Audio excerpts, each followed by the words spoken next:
मैं अरविंद कुमार सिंह, काम brain booster school Varanasi. आज मैं बताना चाहता हूँ कैरियर निर्धारण कैसे करें। कैरियर निर्धारण एक बहुत महत्वपूर्ण चीज है। इसका निर्धारण लोग 3 तरह से करते हैं। पहला, अच्छे मार्क्स आ गए उसके आधार पर। दूसरा, इंटरेस्ट के आधार पर। तीसरा, आस पड़ोस रिश्तेदार का देखकर। यदि पड़ोस का लड़का इंजीनियर हो गया, आपका लड़का इंजीनियर मोड का है या नहीं, आप विचार बना लेते हैं कि मैं एक आध साइंस में एडमिशन दिलवाऊंगा। यदि वह राइट ब्रेन का बच्चा है तब भी साइंस दिलवा देते हैं। परिणाम स्वरूप वह जीवन में असफल हो जाता है। वह एक आर्टिस्ट बन सकता था, एक डांसर बन सकता था, एक राइटर बन सकता था, एक पेंटर बन सकता था, लेकिन आपने साइंस दिलवाकर उसके कैरियर को चौपट कर दिया।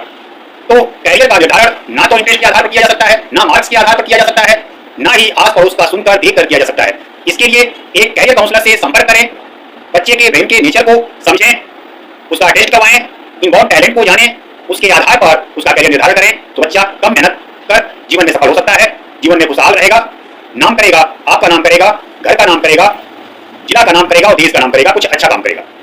तो कैरियर निर्धारण बहुत महत्वपूर्ण फैक्टर है।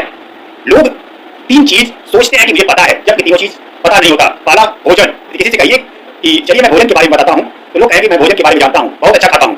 दूसरा, कैरियर की बात करिए, मैं जानता हूँ मुझे क्या करना है, कैसे करना है, आपको बताने की जरूरत नहीं है। तो स्वास्थ्य की बात की जाए, एक्सरसाइज की बात की जाए, व्यायाम की बात की जाए, चलिए मैं सब जानता हूँ, मुझे कुछ नहीं हुआ है ना जीवन में कुछ होगा। ये सोच है लोगों की। 3 चीजों को लेकर लोग सेंसिटिव नहीं है, जागरूक नहीं है, जिसके कारण जीवन में परेशान है, असफल है, अस्वस्थ है। तो इन 3 चीजों पर विशेष ध्यान देने की जरूरत है, जिस पर मैं प्रकाश डाल रहा हूँ। इस पर एक बार अवश्य सोचिए और अपने बच्चे का कैरियर काउंसलिंग करवाएं। धन्यवाद, नमस्कार।